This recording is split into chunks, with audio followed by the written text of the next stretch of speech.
I closed out yesterday's episode with these exact words. We'll probably lament a loss to Carolina on the show tomorrow. I'm expecting my heart to be broken. I'm expecting a 4-1 loss where they don't really show up. If you're expecting otherwise, then maybe hedge your bet. You'll never guess what the final score of yesterday's game was.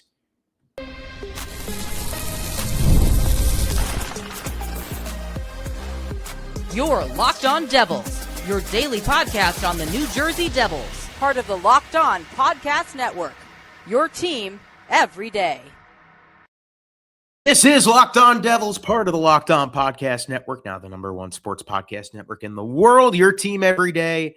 It is a Sunday episode, so no ad reads. It is a post-Carolina Hurricanes episode, so no wins. My name is Zach Berman, and live from New York, it's Sunday morning. A little bit of a different setting here, but if you're watching this, if you're a Devils fan, you already know what this means. The Devils lose 4-1 to the Carolina Hurricanes at the Prudential Center in the most predictably pathetic game you could possibly imagine. Predictable in almost every way except for one. Congratulations, you finally scored on the power play against the Carolina Hurricanes, breaking an 0-for-27 streak against Carolina on the man advantage that dates back to 22-23. So yeah, that's where we begin. Other than that, the New Jersey Devils went in against Freddie Anderson, a goalie who coming into this game has a .967 save percentage. And for the first two periods, the Devils looked a period and a half. They looked really good. Outshot the Hurricanes 10-4 in the first. Of course, they couldn't score because it's a Devils-Hurricanes game. Why would you expect them to? And in the second period, the wheels fell off, as predictably they would. Andrei Svechnikov beats Jacob Markstrom, not one, not two, but three times. The first time should have been stopped. The second shot should have been stopped. Close your freaking 5-hole, Jacob. My God. The third shot, I don't even know how to comprehend this one. It beats Markstrom between the wickets. He's at the left post. And then by the end of the play, as the Hurricanes are celebrating, he is like way out of the crease on the ground. Oh, yeah. Jacob Markstrom's 2-year, $6 million per extension has not kicked in yet, does not kick in until this summer. And it wasn't the worst game he's played this year. I mean, that's a tough bar to clear when you give up 9 goals in a night to the New York Islanders. But it was certainly among the most pathetic. No matter what the Devils do against the Carolina Hurricanes, they cannot score. They cannot win. All it took was 1 goal against, and like a house of cards.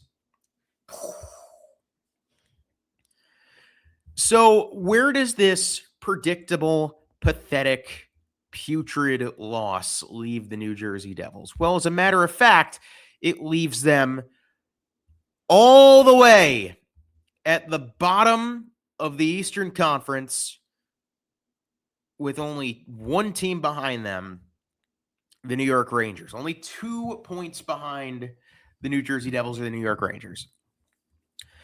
The Devils are now 5 points out of a playoff spot, which is third in the Metro, currently occupied by Pittsburgh Penguins. 7 points out of the last wildcard spot in the East, currently occupied by the Buffalo Sabres and head coach Lindy Ruff. Remember him. And with a -22 differential,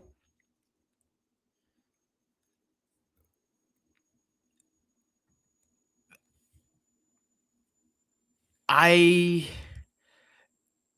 don't really know what else to say to you guys that hasn't already been said en masse on this podcast over and over and over again.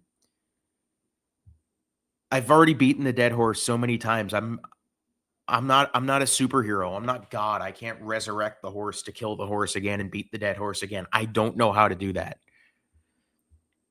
There were faint Fire Fitzy chants in the building yesterday. Too faint. They needed to be louder.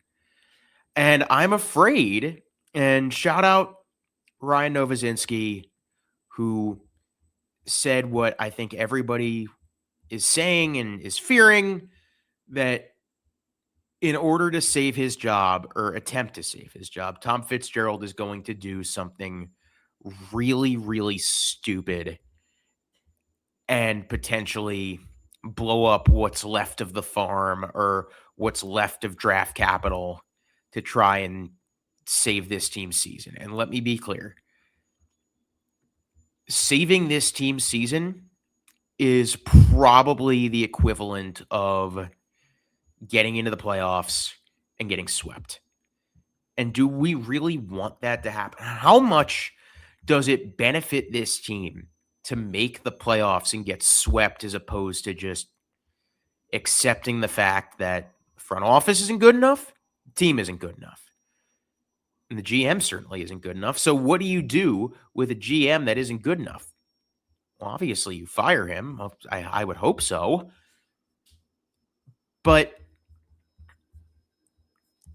I've seen a lot of arguments about Dougie Hamilton and, he did play very well yesterday. You don't trade him because this team is trying to compete, right? I actually feel the opposite. I think you trade him because Pucks and Pitchforks mentioned this, because they're a bad team and they should be sellers at the deadline in what is very obviously a major seller's market. Buying at the deadline is completely asinine at this point. If you buy at the deadline, you're totally just setting this franchise back further. And with no ad reads today, I'm sorry if your day hasn't been ruined yet. If you're a Devils fan, you probably woke up. Your day was already ruined because you're a Devils fan. Actually, I take that back. If you're a Devils Giants fan, you got something to be happy about.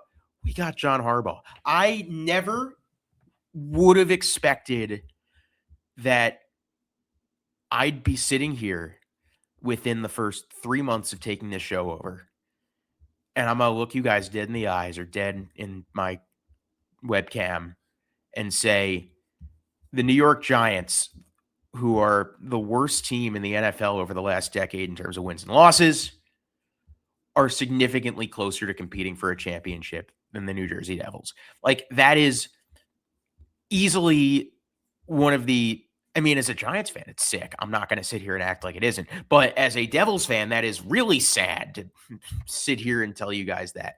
And I'm not just saying that to rile you guys up. This organization is cooked. Like, not like well cooked either. Shout out Frank the Tank. We're like the ribs on the grill when he forgot to, they charred up. Oh my God.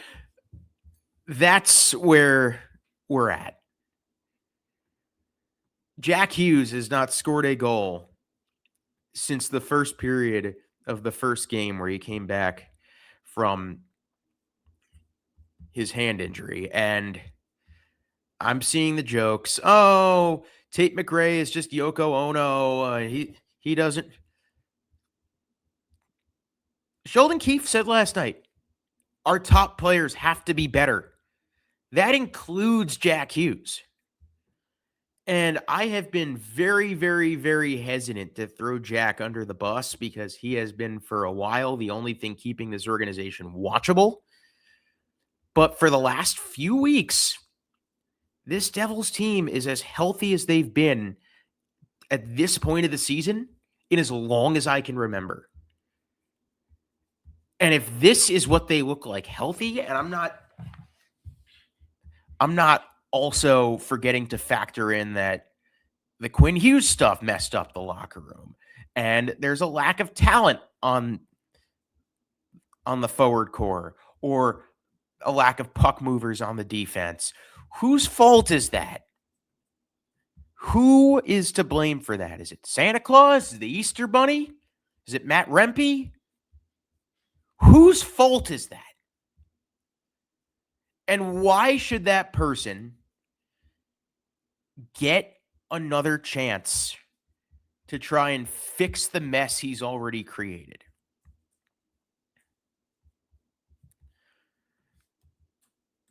I want answers to this. And Jacob Markstrom, we still don't have like a real respectable answer to why he was extended when he was extended. Who had final say in that? Was it Jacob Markstrom? Was it his agent? Was it Tom Fitzgerald? Was it Marty Brodeur? It's amazing. The Devils win 2 games that turn the heat down just enough. I don't want to say people started buying back in, but people started buying back in. And I would be foolish if I didn't buy back in, because what? Am I supposed to just log on to this show every day and be like, oh, they win, who cares?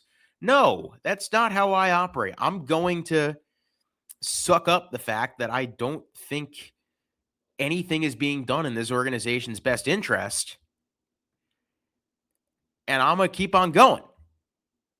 But guess what? We all knew that it wasn't a win against the Minnesota Wild that was going to make people feel any differently. It was not a win against the Seattle Kraken that was going to make any people feel differently. It was what was going to happen against the Carolina Hurricanes, the team that has owned the New Jersey Devils like a timeshare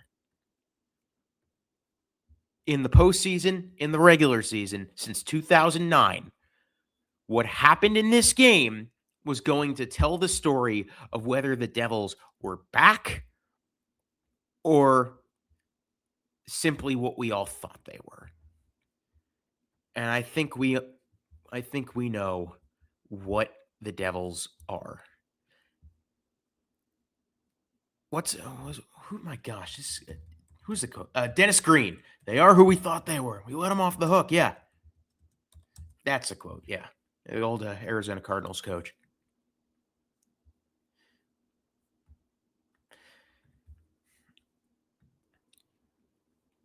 I mean, my point still stands. The Devils need to bank points on this road trip.